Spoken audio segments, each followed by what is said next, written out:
Metroid Zero Mission was released in 2004 on the Game Boy Advance, and was a complete reimagining of the NES classic. New map layouts, new areas, new items, the whole works. It was a great game that still holds up incredibly well as an awesome 2D Metroid experience. One man played this game and enjoyed it. Enjoyed it a lot.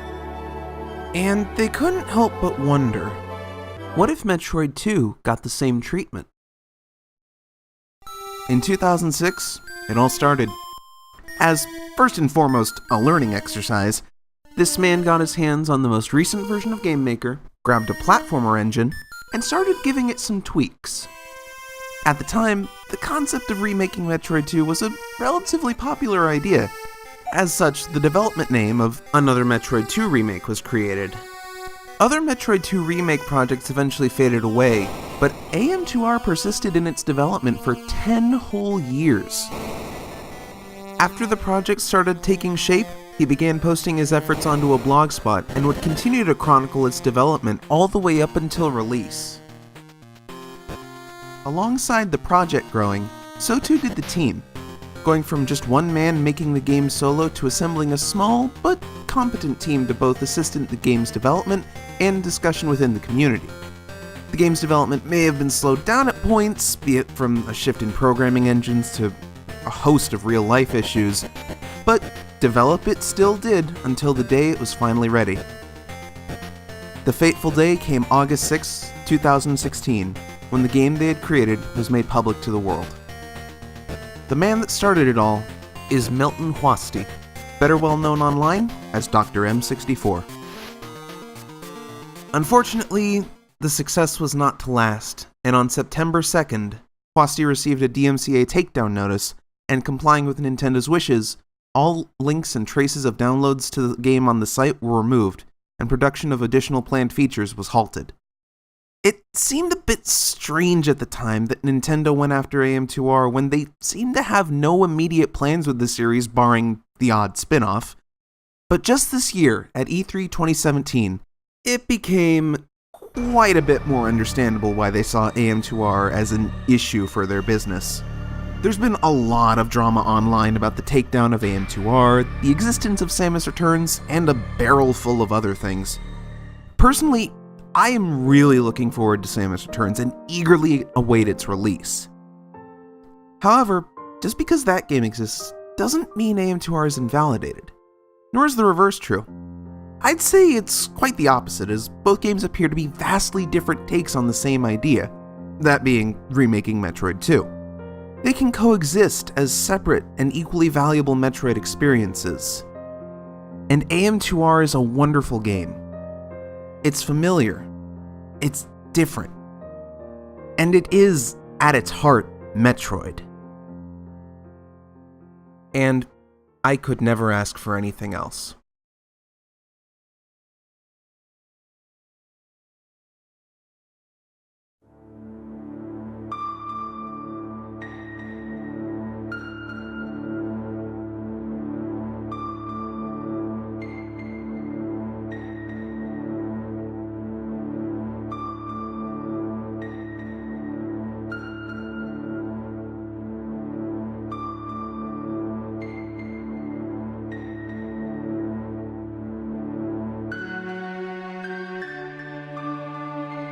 Welcome to AM2R. Honestly, what more is there for me to say about it? AM2R is such an important game, not just for, Metroid fans, like myself and so many others, but just as a fan game. The level of quality and polish that's put into it is so almost unheard of. And just the amount of time and love and energy that has been put into this out of deep respect for this franchise is insane. But I feel like I might be getting a little ahead of myself here. This is AM2R. This is another Metroid 2 remake. But I hope through all of this, I'm able to show that it's not just another Metroid 2 remake.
And with that, the journey begins.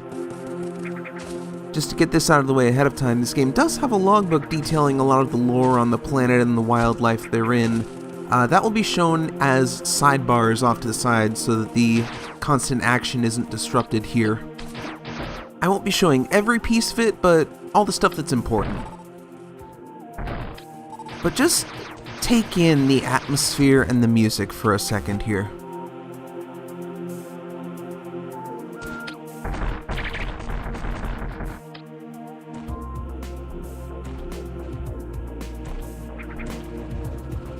I cannot praise this game's soundtrack enough. The majority of the soundtrack was arranged by Milton Hwasti himself, with a few tracks being contributed by Darren Kerwin and Thorbjørn Brandrud. It's just overall excellent.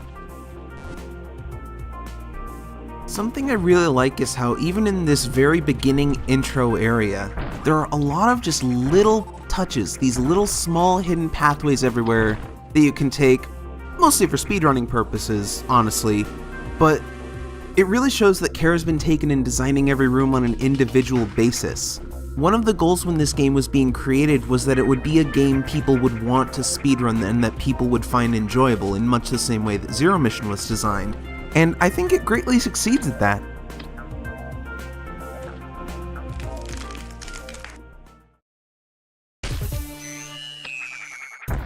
This is our first Alpha Metroid. They're the first stage of evolution from a larval Metroid, which, if you don't know what a larval Metroid is, just picture what a Metroid normally looks like in your head, and there, you've got the picture. Now, I managed to take it down pretty quickly, but I am playing on hard mode, and I didn't really go over this, but hard mode features a fair few differences from what it might normally in the other 2D handhelds, like in the Japanese version of Fusion and in Zero Mission. Hard mode does the usual damage and capacity changes, except for health, which I guess makes sense because, really, lowering your health is not that much different from giving more damage. But it also changes the AI on certain enemies and makes them more difficult to deal with. This is most notable on the various stages of Metroid, but sometimes it's not enough to prevent, or sometimes it even leads to some enemies being kinda easy to manipulate and kill really quickly, like that Alpha. But the other major change is that Metroids, on normal and easy mode, actually drop health and ammunition refills. Hard mode, they do not. Other enemies still can, of course, and save points in this game restore both health and ammunition, which, thank God, because that is a huge upgrade over the Game Boy original. In the original game, you had to go scouring around either for enemies to drop health and missiles for you, or to find these sometimes just straight up hidden refill stations for both health and ammunition. I definitely appreciate the change of making save points just a one and done stop. It helps streamline the gameplay so much.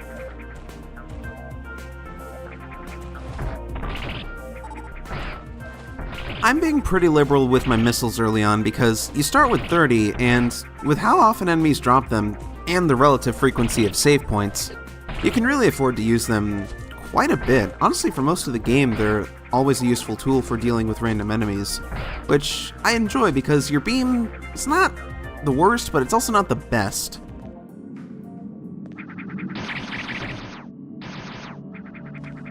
The original game had a lot of very ambient tracks, kinda like this one, but obviously made up of a lot more beeps and boops.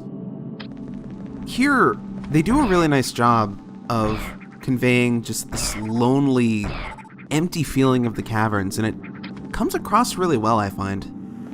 I'm not one to go back and listen to these kind of ambient tracks on a whim, but they definitely leave an impression.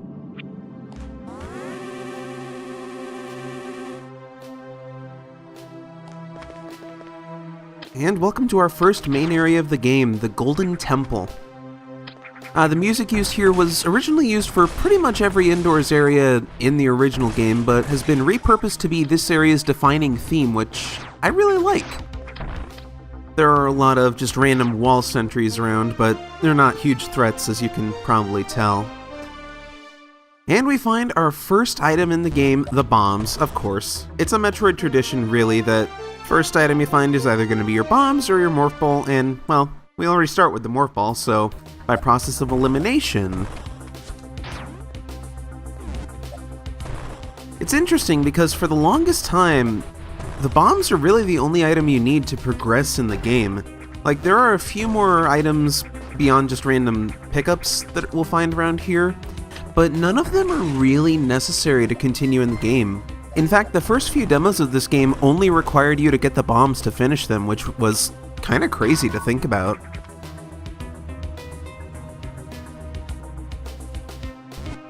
This is sort of just our intro to puzzling in this game, where something just looks a little bit out of place. Look around, maybe try a few things on it. There's probably some way of dealing with it that you just can't see right away.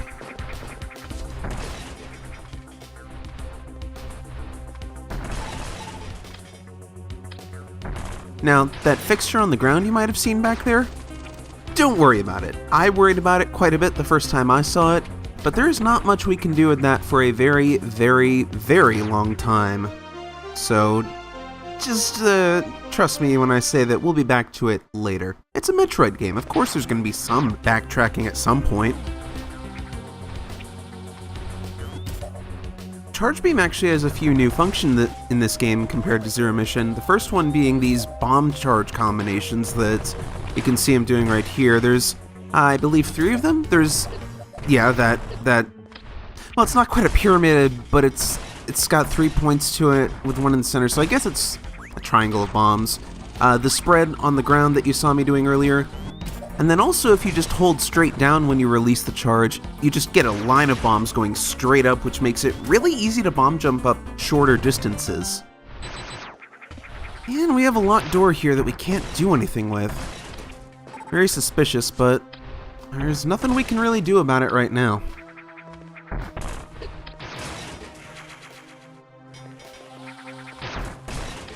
Now, I will say the item placement in the Golden Temple is not exactly the most thought-provoking or interesting. Well, actually this one is kind of nice. This missile here has a bit of a bomb puzzle to it, so that's kind of cool. But for the most part, the Golden Temple is set up such that you are being given more or less freebies to help you out, because I haven't really mentioned this before, but in most cases when you're fighting against a Metroid, you don't have a way to restock on ammunition in the middle of the fight. If you run out of missiles, which are the only thing that can damage the Metroids, you are screwed. You need to run the hell away and restock and come back and try again. It's true to the original game as well, but... Oh, quick sidetrack here. The other new thing of the Charge Beam, much like in Metroid Prime, you can use it to draw in pickups, which is a really nice function. But as I was saying with regards to ammunition, I feel like it's a bit less of an issue in this game, honestly, because for starters, you've got the save points refilling all your ammunition at once. You've got every time you pick up a missile pack, it also refills all your ammo. And you just, in general, it generally feels like the enemy drops are a lot more generous. I don't often find myself forced to farm up ammunition or anything against random enemies, but if I do, I can be pretty confident that they'll not take very long at all to give me enough to keep going, like maybe a minute at most. And that's if I get really bad drop luck. But coming up here, we saw that item earlier through the little wall puzzle, but here we can get it for real, the Spider Ball. An absolutely iconic power for Metroid 2, and I guess the Prime series also to an extent, but unlike the Prime series, it lets us climb any wall, not just any specific tracks or anything, any wall or ceiling in the game. It's pretty damn useful. But with that said, this is where we're going to end things off for here. We've explored the temple itself pretty much in full, so next time, we'll see what lies beneath. See you then!